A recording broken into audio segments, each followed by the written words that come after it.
Peut-on arrêter quelqu'un sans mandat? Un simple conflit civil peut-il conduire à une arrestation? Et que se passe-t-il lorsqu'un agent administratif abuse son pouvoir? Aujourd'hui, nous allons clarifier les différents types de mandats et leur rôle dans les différents ordres de droit.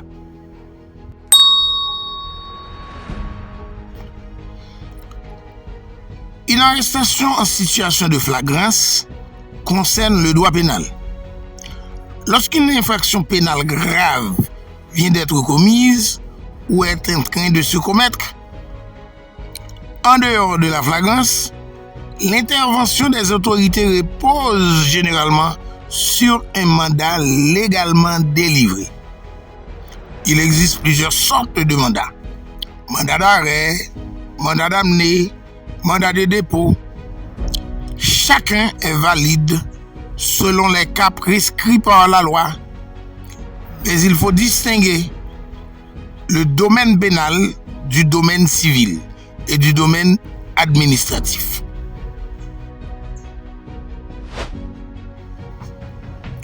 L'arrestation en cas de flagrance. En matière pénale, la flagrance permet une intervention immédiate des autorités. Elle suppose une infraction grave, un trouble immédiat à l'ordre public, une nécessité d'agir sans délai. Dans ce cas, l'arrestation ne nécessite pas un mandat préalable. Les différents types de mandats en matière pénale. Le mandat d'arrêt est un ordre donné par un magistrat pour rechercher, arrêter et détenir une personne soupçonnée d'avoir commis une infraction grave. Il est utilisé lorsque la personne ne se présente pas volontairement ou présente un risque de fuite. Le mandat d'amener ordonne aux forces de l'ordre de conduire immédiatement une personne devant le magistrat. Il ne signifie pas nécessairement détention prolongée, mais comparution forcée.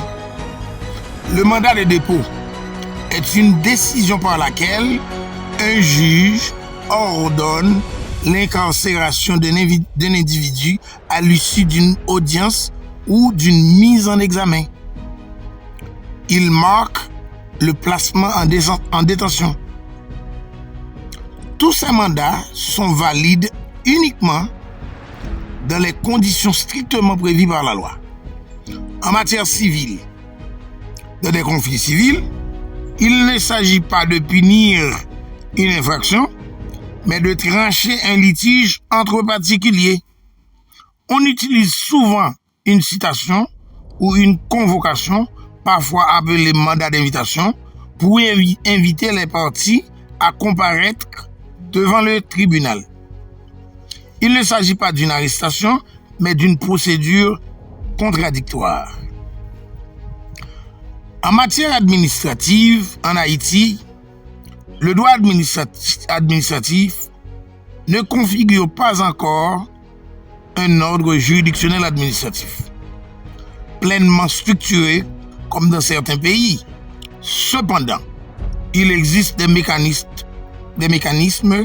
permettant d'inviter un agent administratif, de lui demander de répondre de ses actes, de traiter un conflit entre administrateurs et administrés. Il s'agit de contentieux administratifs en construction.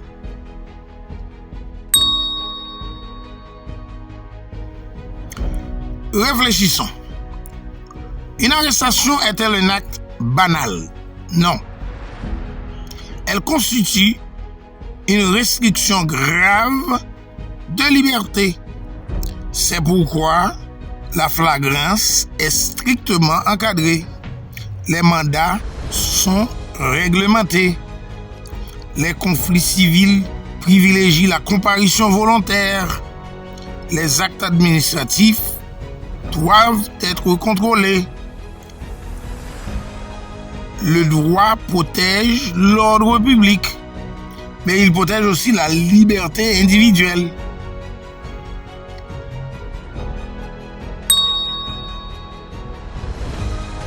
Pourquoi ces distinctions sont-elles fondamentales? Parce qu'il ne faut jamais confondre une poursuite pénale, un litige civil, un conflit administratif. Si l'on applique des mesures pénales dans un conflit civil, on viole les libertés. Si l'on ne contrôle pas l'administration, on trouve la porte à l'abus de pouvoir. La séparation des ordres garantit l'état de droit.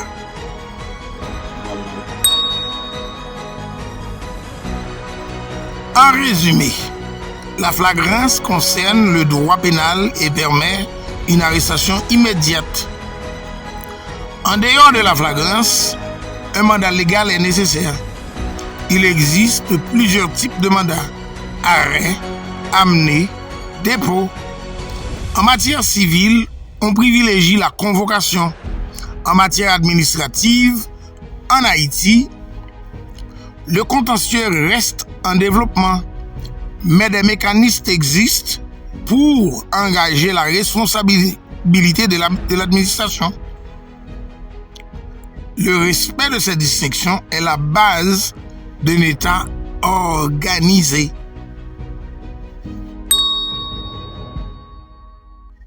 Si cette vidéo vous a permis de mieux comprendre, abonnez-vous à la cellule de séminaire en droit. Partagez cette vidéo. Écrivez en commentaire: faut-il créer un véritable tribunal administratif en Haïti?